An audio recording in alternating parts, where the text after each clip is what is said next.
Muy bien. ¿Recuerdan de qué estamos hablando respecto de la congregación? ¿Sí recuerdan? ¿Decíamos qué? ¿Qué decíamos? Estoy apelando a las dos memorias, a la memoria inmediata y a la memoria retrógrada, la que queda por allá lejos. La memoria inmediata, ¿qué dije ahora?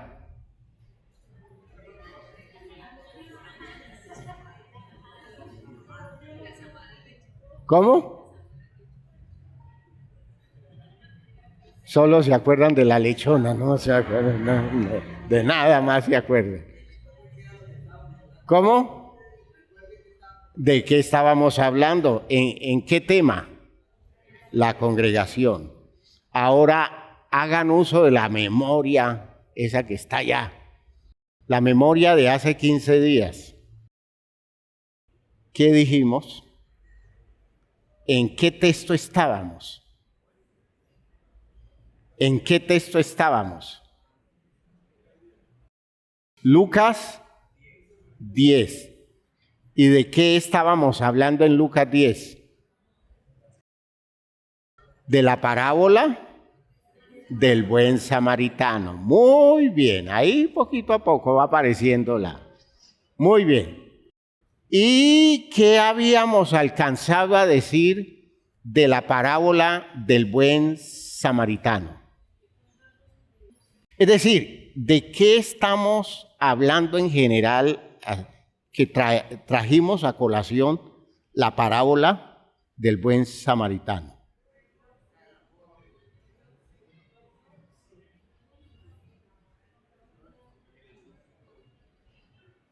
Bueno, el amor al prójimo, sí, el tema de fondo es ese. Pero el amor al prójimo, ¿a partir de qué? Piensen ustedes, esa es la idea. De que uno tiene que mirar la idea de fondo. Sí, hablamos del amor al prójimo, pero hay tantas vertientes para hablar del amor al prójimo. Pero estamos centrados en una idea importantísima. ¿Quién es el prójimo? Sí, señor. Esa es la pregunta del intérprete de la ley, ¿no? Para Jesús en Lucas 10. Pero no, noten ustedes que el énfasis que la Biblia quiere darnos, y es un énfasis muy significativo, es que todas nuestras relaciones de orden humano, porque quiero decir que esto es exclusivo para el orden humano, esto no incluye las mascotas. ¿Me oyeron? A las mascotas se pueden querer mucho y es bueno que las quieran. Ellas se ganan ese cariño, pero las mascotas no definen territorios de vida humana en el sentido de fondo.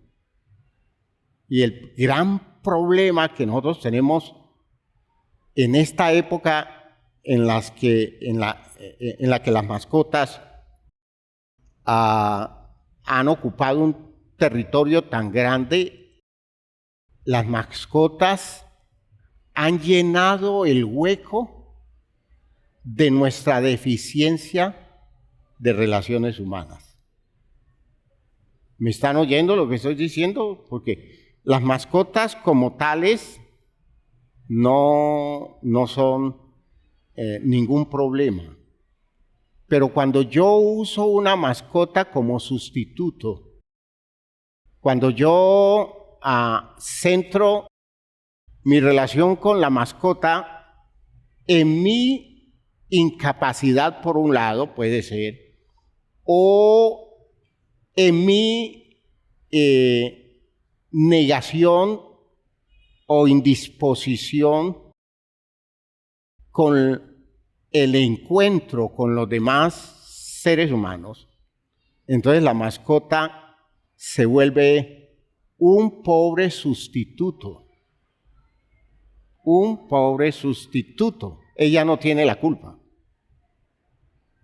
Ella no tiene nada que ver con el problema y ellos no han hecho nada más sino porque al estilo de una película de Walt Disney, podría decirse que las mascotas han sido inteligentes y ellas han hecho una estrategia extraordinaria, de modo que han venido colocando en conflicto los seres humanos entre ellos para ganar ellas ese terreno. Ellas son inteligentes, las mascotas son inteligentes, pero no da para tanto. Ya solo en las películas, pero en la realidad no. No tienen la culpa. Eso lo hemos hecho nosotros por nuestra deficiencia relacional. ¿Ya? Nuestra deficiencia relacional, nuestra pobreza de profundidad relacional. ¿Ya? Y hermanos, en ese aspecto, el que menos corre vuela. Es decir, aquí en ser deficientes relacionalmente, eso es un problema universal y es un problema creciente y eso no se mide como un problema que está causando un déficit existencial en los seres humanos. ¿Ya? Que uno entienda que pueblos bárbaros se ataquen hasta la destrucción, pues sí, son seres humanos que apenas están saliendo de las condiciones primitivas de su origen, pero que con el paso de los siglos uno tenga que descubrir que en cambio de crecer hacia un encuentro ideal los unos con los otros, cada vez se vuelve más difícil, al punto que hace 2000 años el mismo Señor Jesucristo hacía un interrogante, se preguntaba, presagiando lo que vendría hacia el futuro. Dice él, cuando el Hijo del Hombre vuelva a la tierra, ¿hallará fe? ¿Ya? Y en otra ocasión, y fíjese que la fe es un elemento vinculante, ¿no? ¿Me oyeron? La fe es un elemento vinculante. Oigan lo que estoy diciendo. Si yo carezco de fe, mis relaciones no tienen amarre. No tienen amarre. ¿Por qué? Porque falla la confianza. Fácilmente falla la confianza. ¿Por qué? Por falta de estructura de fe. Y la fe se construye como una estructura, así como se construye las estructuras que sustentan un edificio, así se construye la fe y así se construye el amor. Así se construye la fe, así se construye el amor, que son los elementos vinculantes. ¿Ya? Yo no sé por qué fácilmente perdemos la confianza en las personas por 2 o 3 cosas negativas que pasan sin que seamos capaces de hacer un análisis del por qué. Cuando la gente tiene afectaciones tan serias que vale la pena siempre hacer las salvedades y oportunas salvedades. Pero un par de personas se casan, un hombre y una mujer se casan y a los 2 o 3 meses ya están en conflicto y a los 6 meses ella o él está en crisis de fe en su relación de pareja. ¿Por qué? Porque es que como él ha cambiado tanto, ella ha cambiado tanto, es que pasó esto y aquello y yo ya no creo lo mismo.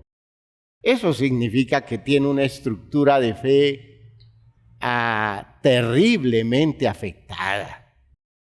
Como un hombre que tiene una mujer consistente, fiel, una mujer de virtud, respetable, que todo el mundo la respeta, en un momento dado que ve a su esposa conversando con alguien y ella, mientras conversa, se sonríe, él puede llegar a pensar que ella está coqueteando con otro hombre.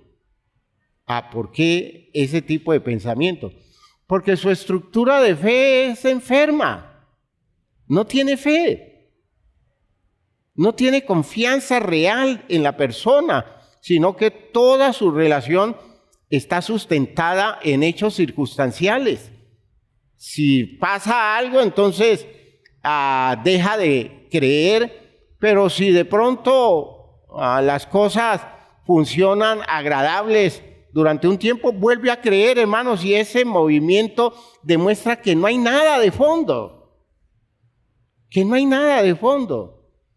¿Cómo así que después de 10 años yo tengo que seguir demostrándole a mi cónyuge que mi relación es seria?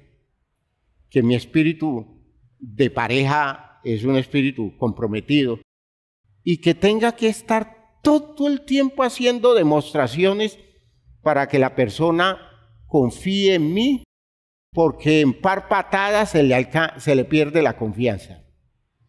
¿Qué es eso? ¿Usted sabe lo duro que es para sus hijos descubrir que los padres fácilmente pierden la confianza en ellos? Fácilmente. Los hijos fallan. Si hay una virtud que caracteriza a los hijos, es que fallan. ¿Ya? ¿Por qué? Porque son ignorantes, son torpes, son atolondrados y se las dan de que se las saben todas, porque ese es el gran problema de ellos. Se las dan de que se las saben todas, pero eso fuimos nosotros también. Los viejos, ¿se les olvidó? Yo creo que si se les olvidó es un problema de demencia senil, porque uno no se olvida de sus propias necesidades tan fácilmente. ¿Ya? Cuando uno ve a sus hijos, uno dice, hijo de tigre sale pintado, hijo de fara, rabipelado. ¿Sí? Claro, eso es lo mismo, eso somos seres humanos y requieren que así como nosotros esperábamos que nos tuvieran confianza en medio de nuestras limitaciones y a veces de nuestros errores, pues los hijos esperan que uno haga lo mismo. Pero nosotros tenemos una pobre estructura de fe. El hijo falla 2 o 3 veces y el papá o la mamá le dicen, ¿qué se puede esperar de usted? Imaginen ustedes, perdónenme hermano, esa falta de capacidad para creer en las personas. Eso hace un enorme déficit relacional. Terrible déficit relacional. Y la falta de amor. ¿Cuál es el otro elemento vinculante fundamental que la Biblia define como virtudes teologales? La fe, el amor y la esperanza. ¿Usted sería capaz de apostar por alguien a nivel relacional? ¿Apostar por alguien? ¿Usted sería capaz? Solo los que apuestan ganan. Es un hecho. Diría en el en el estilo ludópata de mucha gente nuestra. Si usted no echa el chance, ni sueñe que se lo va a ganar. ¿No es cierto? Es el espíritu ludópata, ¿no? Si usted no compra la extraordinaria de Navidad, ¿cómo quiere ser millonario? El baloto es la clave. En el futuro económico suyo, el baloto es el camino. Porque si usted no compra el baloto, ¿cuándo va a tener plata? Más o menos es la idea, ¿no? Apostar. A nivel humano, Dios nos ha dado la capacidad para ver en el otro una persona por la que nos juguemos, apostando a su futuro. Aleluya. Eso lo ha hecho Dios por nosotros. Eso lo hizo Jesús por nosotros. Y Jesús se la jugó del todo. Pensando en usted y en mí y viéndonos el futuro, Jesús dijo, si tengo que pagar la apuesta con mi vida, doy mi vida, porque yo espero verlo a Él mañana victorioso y exitoso. ¿Me han entendido, hermanos? Eso se llama ¿qué? Esperanza. Que nosotros solo vemos la esperanza reducida solo a un aspecto religioso. O en ocasiones vemos la esperanza planteada del territorio de la confianza nuestra en las posibilidades de lo nuestro hacia el mañana.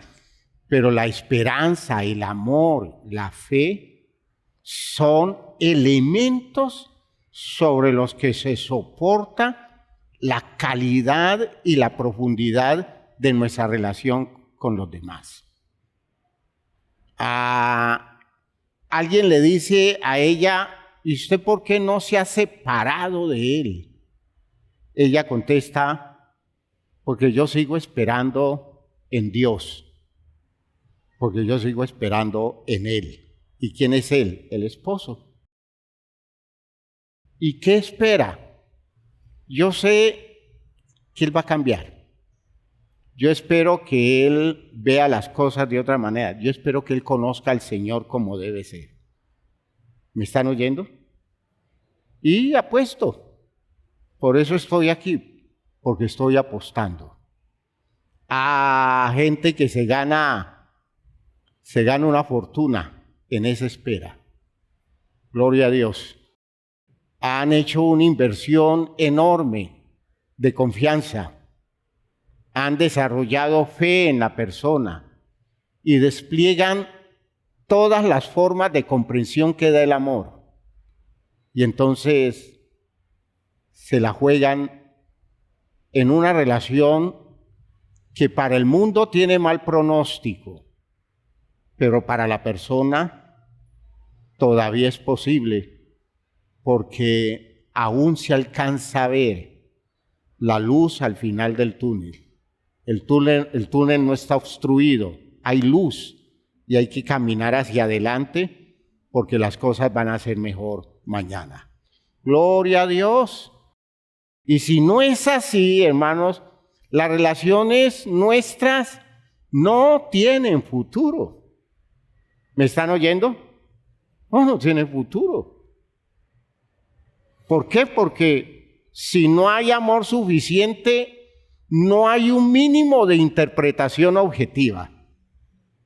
¿Me están oyendo bien? Escuchen bien, escuchen bien.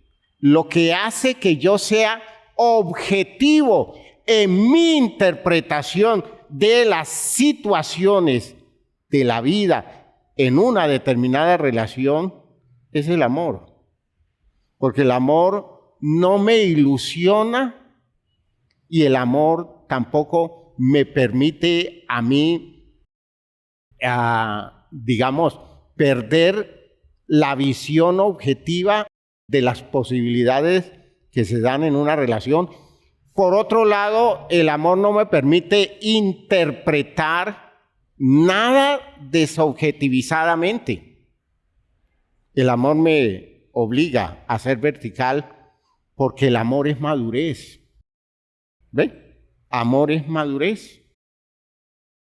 Entonces, si yo soy maduro, cuanto más maduro sea, menos tergiverso la realidad de un espacio relacional, la realidad de una situación. Por ejemplo, yo no termino por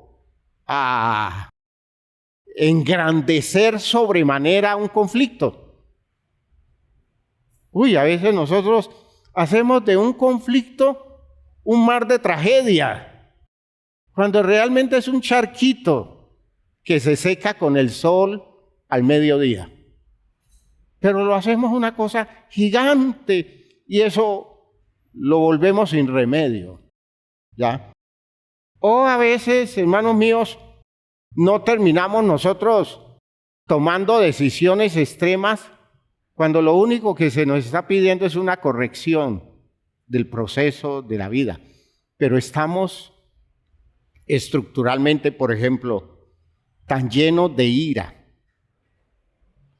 Escuchen lo que estoy diciendo, tan llenos de ira, tan llenos de resentimientos, de odios, o estamos tan afectados por complejos, y una persona acomplejada, eso es un lío, porque el acomplejado orgulloso, porque todos nosotros evidenciamos nuestro orgullo más fácilmente en nuestras deficiencias que en nuestras eficiencias.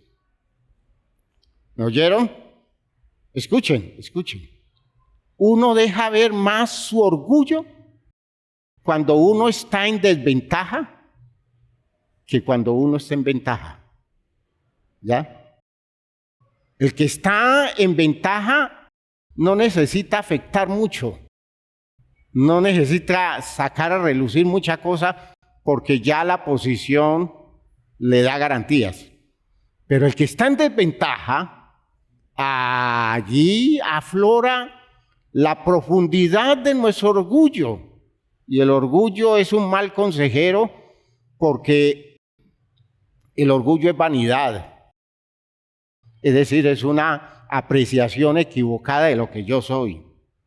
Y entonces ese orgullo me va a obligar a buscar ponerme por encima de cómo yo me veo por debajo. Y ese esfuerzo para ponerme por encima, que se llama compensación, y a veces recibe el nombre de sobrecompensación. ¿Ya? Esa expresión de orgullo, hermanos, termina generando una impotencia enorme para juzgar objetivamente lo que realmente está pasando. ¿Ya? Y termino yo elaborando unos juicios locos y tomando unas posiciones extremas, y yo le digo a las personas, ¿por qué llega a eso? ¿Por qué tiene que llegar a eso? Si eso es manejable de otra forma. Dice, es que yo ya no puedo más, yo no resisto más, es que ha pasado esto, y comienzo a desglosarle eso que le está dando tanta importancia. Y la persona a veces no le queda fácil entender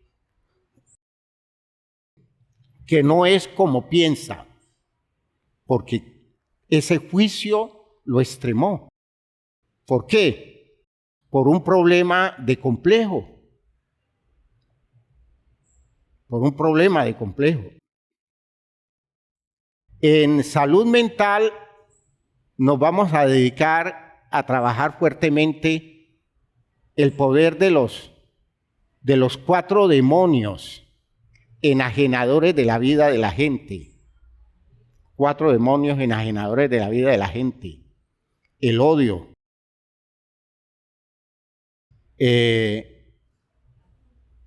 La culpa. La inferioridad y el miedo. Son 4 monstruos. Y cuando esos monstruos se apoderan de nosotros, nosotros no podemos ser quienes somos y terminamos dominados por una visión absolutamente equivocada de lo que es nuestra vida. ¿Me están oyendo, hermanos míos? Y por eso, hermanos, se neutraliza, se bloquea la gran producción de los elementos como virtudes fortalecedoras de las relaciones, que es el amor, la esperanza y la fe. ¿Me están oyendo? Usted me dirá, pero eso funciona con la relación con Dios también. Claro, eso es para la relación con Dios. ¿Ya? Aún permanece la fe, la esperanza y el amor, ¿no es cierto? Esos 3. Tiene que ver con la relación con Dios, pero hermano, no solo con la relación con Dios, tiene que ver con las relaciones humanas.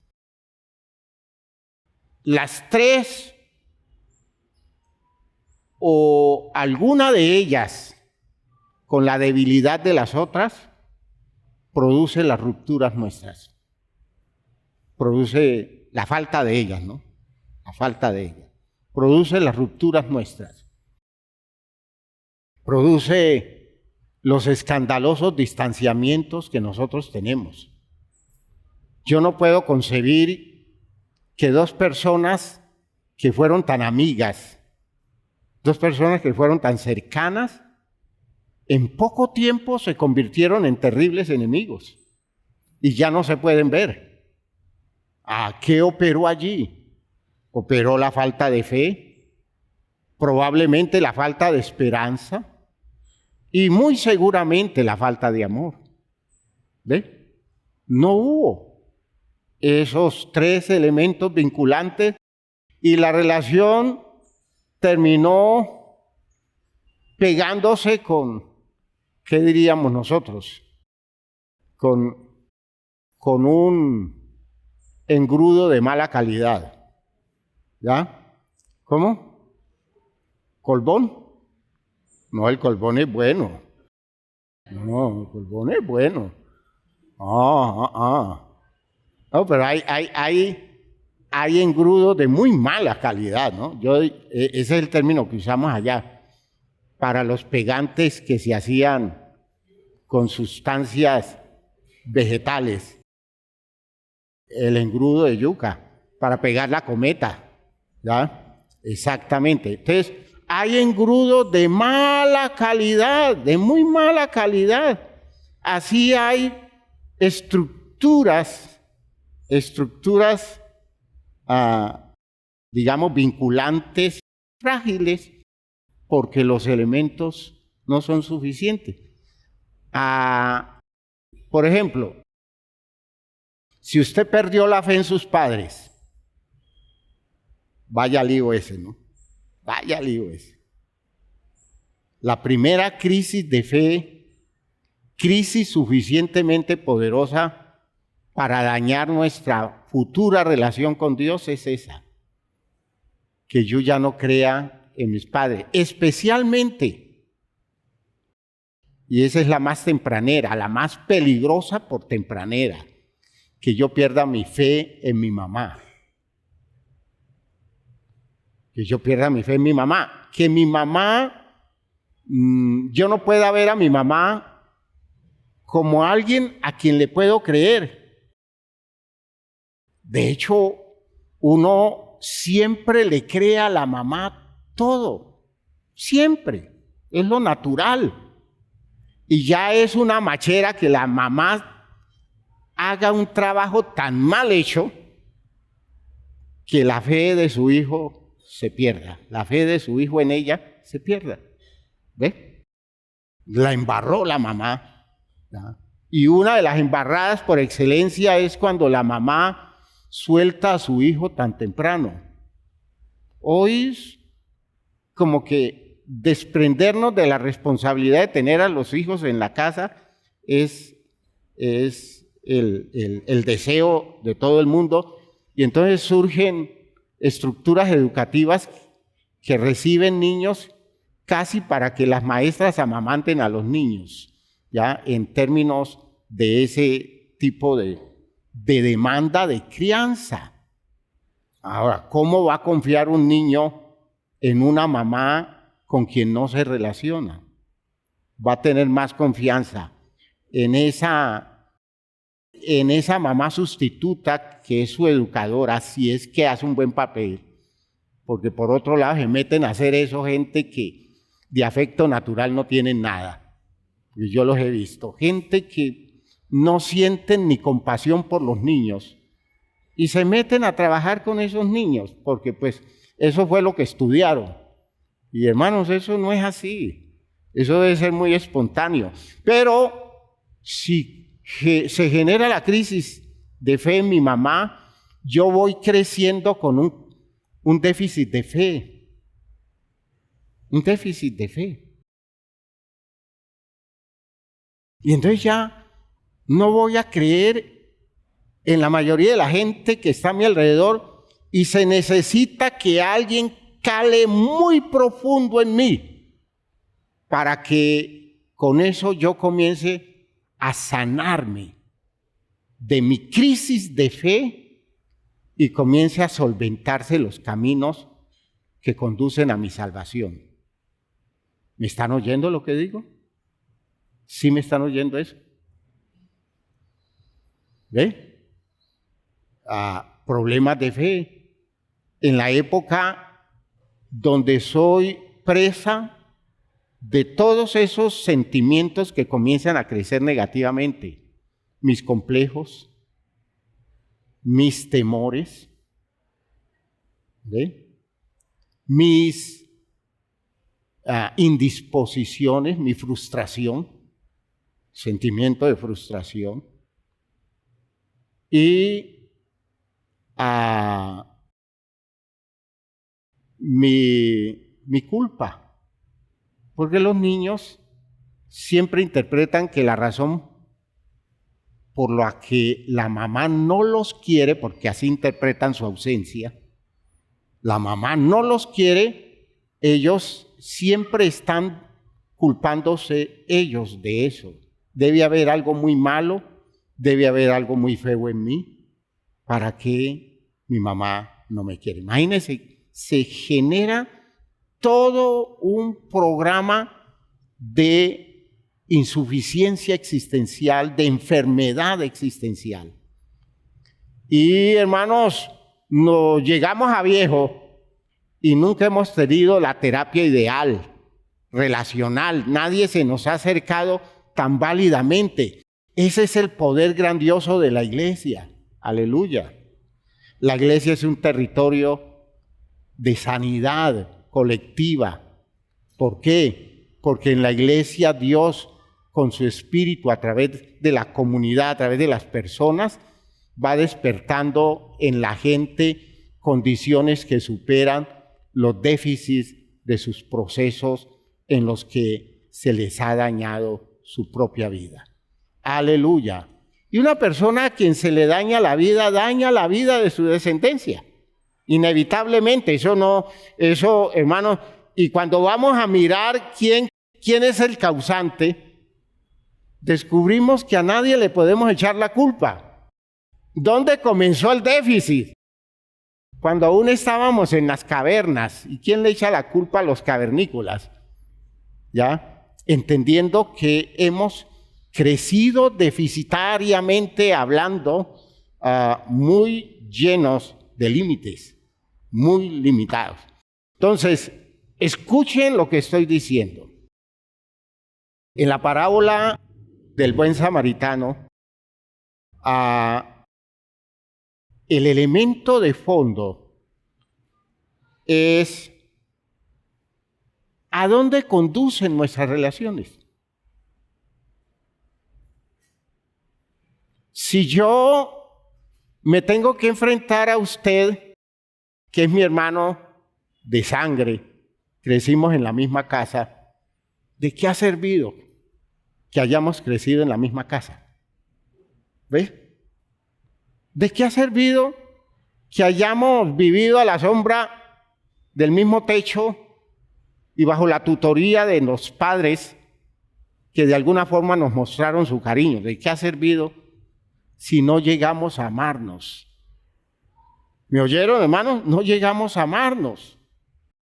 ¿De qué ha servido que nosotros crezcamos en la misma cuadra, en el mismo barrio, que nos estemos encontrando los mismos amiguitos de siempre a lo largo de años de crecimiento, si al final no terminamos amándonos?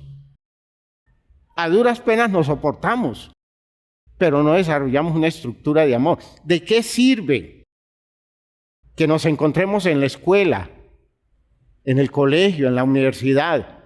¿De qué sirve que terminemos trabajando juntos? ¿De qué sirve que seamos correligionarios si nunca terminamos amándonos? Si nunca terminamos teniéndonos fe, si nunca terminamos desarrollando esperanza el uno en el otro, que es el sustento de la verdadera amistad. ¿Me oyeron? Uno es amigo de alguien en quien cree, ¿ve? Y sigue esperando en esa persona, en medio de todos los avatares de la vida, espera en la persona, confía en la persona, ¿ya? Entonces, vean ustedes que ¿de qué sirve todo lo que compartimos, todas las posibilidades que tenemos de encontrarnos, si no llegamos a amarnos? ¿De qué sirve que ese niño haya nacido de su vientre y que haya crecido al lado suyo, amamantándolo usted, si nunca llegó a amarlo? Nunca llegó a amarlo. No, yo sí lo he querido mucho. Claro, mi hijo apenas nació, eso conmovió mis entrañas, sí, claro. Eso es un amor natural, instintivo. El verdadero amor del que me estoy refiriendo es el que viene después. Aquel en el que usted ve a su hijo como un ser humano independiente de usted, como una persona a quien usted ve objetivamente, porque usted no construye ilusión, sí esperanza, porque usted no deja de ver sus errores, sus limitaciones. Cuando una mamá no le ve los errores a los hijos, no lo ama. Cuando una mamá no corrige a su hijo, no lo ama. Cuando no aprende a decirle no a tiempo, no lo ama. Se quedó con el amor instintivo, pero ese amor no sirve para criar. Ese amor es bueno al comienzo, porque es la respuesta biológica de la mamá a la demanda de su hijo pequeño, porque eso es una unidad inseparable, eso dicen los médicos hoy. La unidad de la mamá y el hijo, al menos en el primer año de vida, es una cosa significativa. Pero amor no es eso a lo que me estoy refiriendo. Es a lo que viene en el proceso. Eso de que usted se pueda ganar la marquerencia de su hijo porque lo corrige, y lo corrige a tiempo, y le niega cosas que para usted, en la claridad suya, van a ser inconvenientes para la vida de su hijo. ¿Me están oyendo bien, hermanos míos? Fíjense que, ¿de qué sirve haber tenido al lado suyo a ese pegoste muchacho si nunca usted desarrolló un verdadero amor hacia él y malogró el espacio relacional que Dios en la vida le entregó. Al final, dice Agustín de Hipona, al final del tiempo, a la hora de dar cuentas en la eternidad, a nosotros se nos preguntará sobre el amor. Sobre el amor. ¿Qué desarrollamos? ¿Qué logramos afectar con una verdadera estructura de amor? Si valió la pena que la gente se acercara a nosotros. Si valió la pena de que la gente se cruzara en nuestro camino. ¿De qué le servía al hombre judío que descendía de Jerusalén a Jericó y fue asaltado por unos hombres malos que lo despojaron de todo, lo agredieron y lo dejaron, dice la Biblia, medio muerto? Eso dice la parábola, lo dejaron medio muerto. ¿De qué le sirvió a ese hombre ser judío de religión, practicante de su religión, si cuando al lado suyo cruzó un sacerdote judío, el sacerdote judío cambió camino y no quiso siquiera acercarse a él? ¿De qué le sirve ser de la misma religión si cuando se necesita la intervención de la calidad relacional adquirida, la relación ha sido tan pobre que no resuelve nada? ¿Me están oyendo, hermanos míos? ¿De qué sirve? ¿De qué sirve un levita para un judío?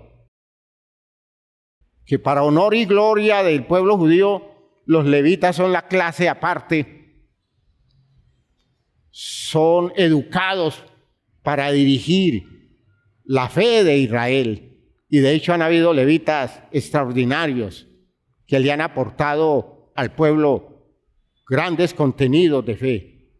Pero ¿de qué le sirve a un levita si cuando está postrado a punto de morir por la agresión del mundo, ese levita no despierta por él el más mínimo sentimiento que diga que de alguna forma ha sido un prójimo de él?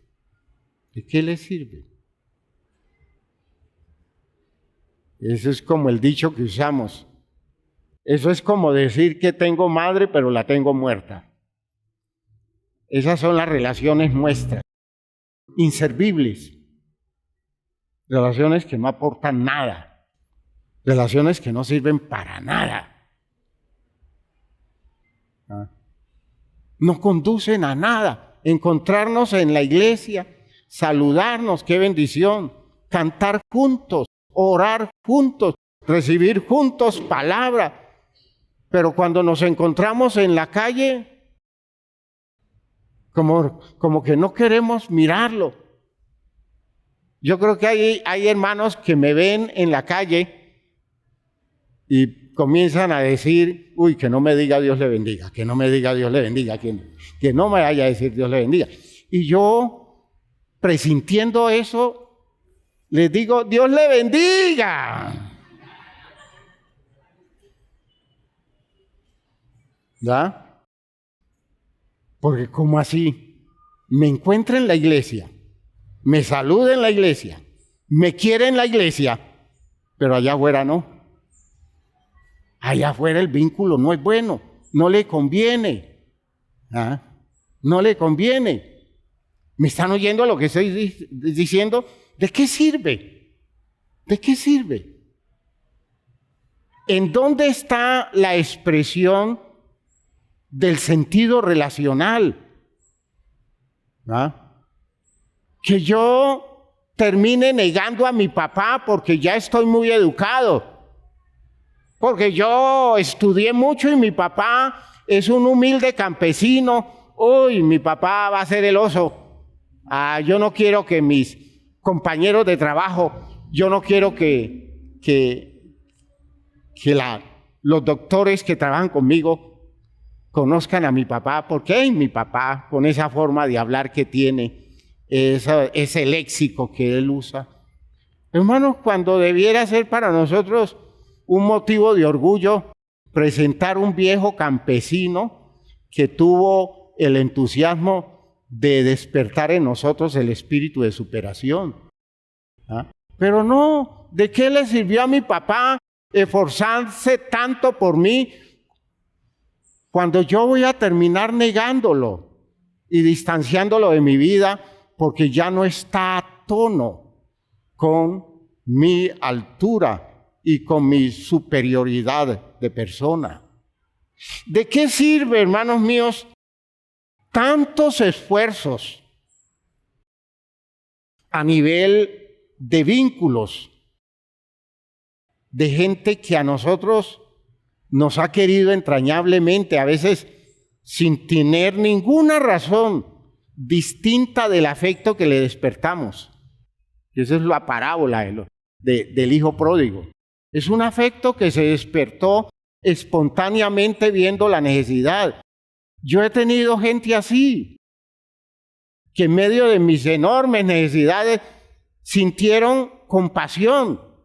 Y a veces nuestro orgullo dice, no, cualquier cosa menos compasión. Claro, sintieron compasión por mí y me tendieron la mano. Y yo sé que fue de Dios, pero fueron personas muy nobles. Y generaron un vínculo conmigo que nunca se rompió porque el afecto fue creciendo cada día debido a que mi agradecimiento con el paso del tiempo se hizo más grande. Porque cada día pude entender el significado del esfuerzo de ellos cuando no tenían ninguna obligación, y entonces cada vez los veo más representativos, los veo más grandes para mí, los veo dignos de todo mi respeto, y cuando tengo oportunidad se los expreso. ¿Por qué? Porque se creó el vínculo de un amor creciente a partir de un acto de generosidad que se dio espontáneamente desde el corazón de ellos. Pero ¿de qué sirve todo eso si yo soy un malagradecido? Soy un malagradecido. Todo el tiempo estoy pensando que yo lo hice todo con mi propio esfuerzo, cuando no soy más que el producto del esfuerzo de mucha gente que me ha sostenido sobre sus hombros, a veces doblegados por el peso que les represento, pero me han sostenido para poder llegar a estar donde Dios me permite estar. Gloria a Dios. Hermanos, entiendan el significado de la idea. Cuando este hombre le pregunta a Jesús, cuando Jesús le dice, ve y haz lo mismo, ¿no? Si el primer mandamiento es amar a Dios y el segundo es amar a tu prójimo como a ti mismo, Jesús le dice, pues haz tú lo mismo. Ama a tu prójimo y ama a Dios. Él le hace una pregunta para soltarse de la responsabilidad, dando a entender que el prójimo era alguien que privilegiara su elección, alguien que yo escojo cuando me brinda garantías, cuando me brinda posibilidades, cuando ese prójimo se emparenta absolutamente conmigo y se compromete totalmente conmigo a corresponderme en lo que yo le ofrezca, en mi relación, que básicamente es el amor. Se exige el amor, pero yo puedo decir, este no es mi prójimo. Este no es mi prójimo. que ese era el espíritu de los judíos. Odia a tu enemigo. Ese es el espíritu de la interpretación de la ley que Jesús corrige. Odia a tu enemigo y ama a tu prójimo. Es decir, odia al que no es tu prójimo, tienes derecho a odiarlo, y aún lo manejan los judíos. De hecho, todos esos pueblos orientales, árabes y judíos, son de la misma calaña. Todos son del mismo espíritu. Ellos a los suyos, como dice el dicho, a los nuestros con la razón o sin ella. ¿Ya? Pero a los enemigos duro y en la cabeza. Ese es el plan. Ellos no soportan al enemigo. Y si las leyes internacionales los detienen, de otra forma ya se habían acabado entre todos ellos. ¿Ya? Porque es el espíritu que los rige. El espíritu de la venganza, del odio y la correspondencia al prójimo para proteger a los suyos. Entonces él le pregunta a Jesús, ¿y quién es mi prójimo? ¿Será el israelita y no el samaritano? ¿Ya? ¿Ven ustedes? ¿Será el judío y no el publicano? ¿Será el fariseo y no el saduceo? ¿Ve? Prójimos escogidos de estirpe, de vínculos, de programas, donde al final las relaciones son ninguna. ¿Por qué? Porque el amor no crece. Y entonces en la parábola se coloca la condición de el judío sacerdote que no ve la condición de su hermano herido, del levita que no ve el problema de su hermano herido, no le se conduele, no le despierta ni mínimo de compasión, y luego aparece el que no es correligionario, el que es visto como el enemigo, el que no tiene un vínculo social especial con ese hombre estropeado, y apenas lo ve, dice el texto, que fue movido a misericordia. ¿Me entienden, hermano? Movido, algo que viene de las entrañas, ¿ya? Es la compasión de corazón. Misere, el que ve la misericordia, el que ve la miseria del otro y la ve desde su corazón. Misericorde. Misericorde.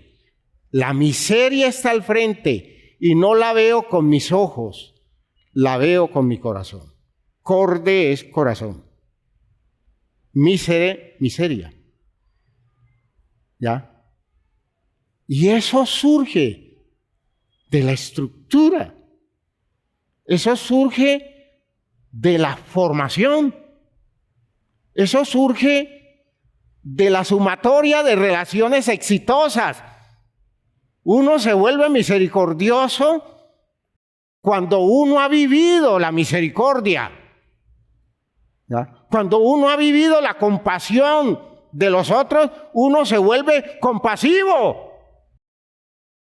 Cuando uno ha experimentado en la relación con los demás la fuerza de un afecto creciente, tiene suficiente sustrato para levantar nuevas relaciones y hacerlas exitosas. Aleluya. Aleluya. Espero que esto esté calando y me lo estén entendiendo bien. Cuando alguien es capaz de expresar misericordia es porque tiene una historia exitosa de relaciones. Cuando alguien es capaz de construir un espacio de relación exitosa con alguien, si yo puedo establecer una relación exitosa con cualquiera de ustedes, es porque traigo mi éxito comprobado de relaciones anteriores. Cuando yo no soy capaz de hacer eso, quiere decir que a lo largo de años no he hecho más que fracasar en mis relaciones, porque no he crecido, no he estructurado nada. Pero aquí comprobamos, en la parábola comprobamos, cómo un hombre que no ha sido religioso, judío, tiene compasión de un judío que lo ve en un estado calamitoso, se baja de su cabalgadura, arriesgándose a sufrir las mismas consecuencias de este, y lo atiende, le da los primeros auxilios, y luego lo monta en su cabalgadura, quiere decir que se fue a pie él, y lo lleva hasta el lugar donde posan los viajeros y en el mesón, y allí lo atiende, y luego que se va al día siguiente le deja un denario, ¿sí? Y le dice al mesonero, me hace el favor, y le consigue todo lo que necesite para su recuperación, y si algo más tienes que invertir, cuando regrese yo te lo pago. Es decir, se compromete con su bienestar absoluto. No se queda contento con darle 2 o 3 cositas, sino que solo queda tranquilo si le resuelve su necesidad en el punto en que la necesidad tiene que resolverse. ¿Ha quedado claro, hermanos míos? ¿Y quién lo hizo? El más maduro de los 3. El más solvente de los 3. ¿Y dónde creció su madurez? No como judío. Es una crítica que Jesús le hace a su religión. No como judío. Y eso mismo puedo decir de mucha gente, hermanos míos. Hay gente que estructura una madurez y no es religiosa. No es religiosa.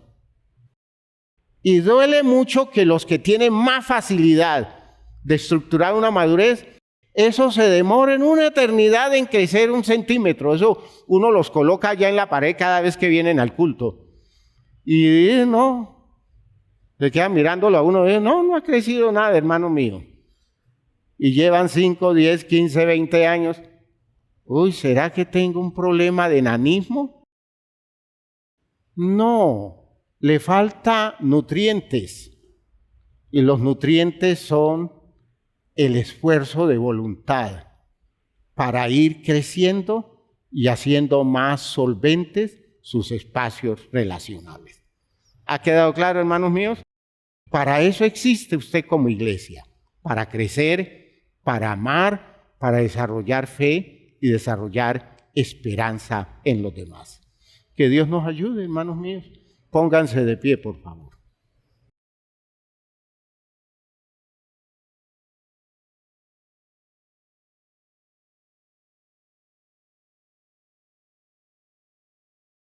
Una de las críticas de Jesús a los judíos les decía, ay de vosotros, escribas y fariseos hipócritas, que andáis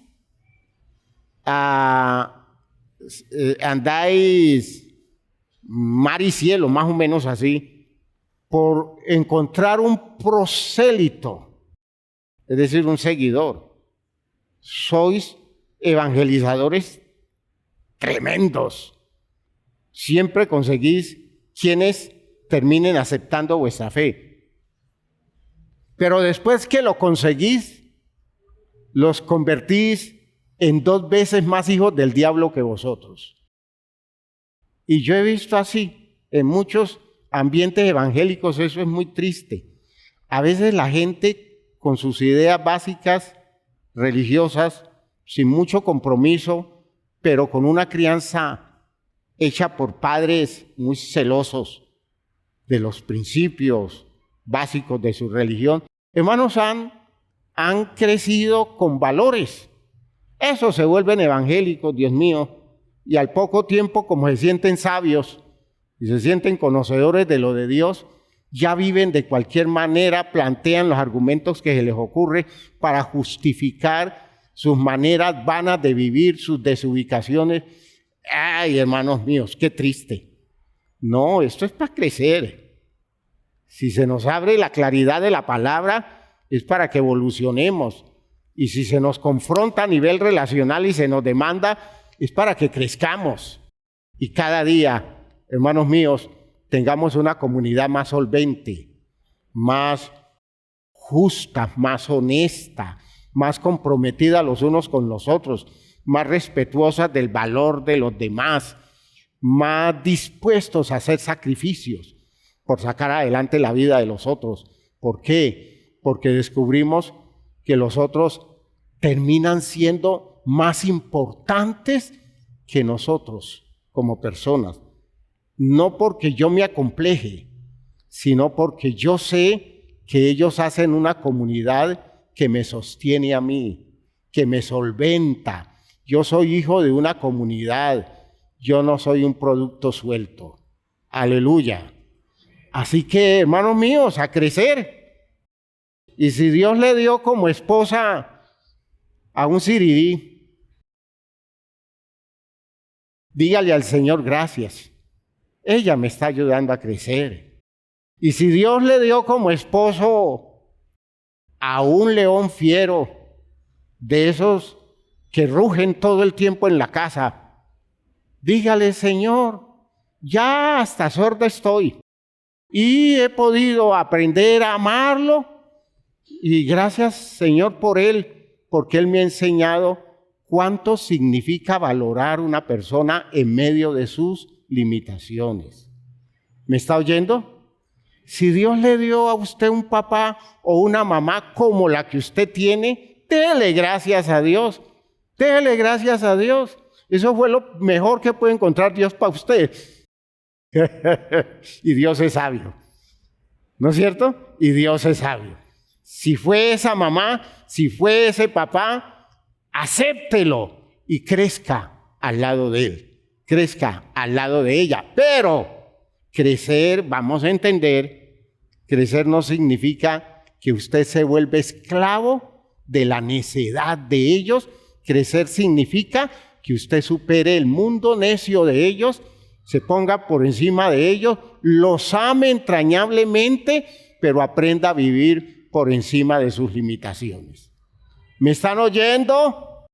Eso es lo que yo espero de mis hijos, que aprendan a vivir por encima de mis limitaciones y que mañana ellos puedan dar mucho más que lo que yo he dado. ¿Por qué? Porque han crecido y con eso van a sufrir menos. ¿No es cierto? Pero que usted todo el tiempo esté rabioso con su papá, con su mamá, es que mi mamá, es que mi papá, eso significa que no ha crecido. Y si ese papá que usted critica tanto, lo soporta, a usted la soporta, usted le hace los reclamos, le lanza cantaleta y su papá a veces ya ni se defiende. Dice, pero esta loca, ¿qué caso le voy a hacer? Ya, y hermanos míos, su papá está allí constante, resulta que su papá es más maduro que usted. Si tanto se queja, crezca, para que ya no tenga de qué quejarse y tenga un auténtico amor por él, sabiendo que es una persona muy valiosa en medio de todas sus limitaciones. ¿Sí queda claro, hermanos míos? ¿Tiene sentido esto? Ah, hermanos míos, estamos para ser grandes. Estamos para ser grandes. Y no se preocupe por la estatura. No es a eso que me refiero. Me estoy refiriendo a algo más significativo. Y espero ver a un pueblo grande cada vez más sólido, más consistente, más paciente, más noble, más misericordioso. ¿Ya? Porque harto necesita el mundo personas así. ¿Quedó claro?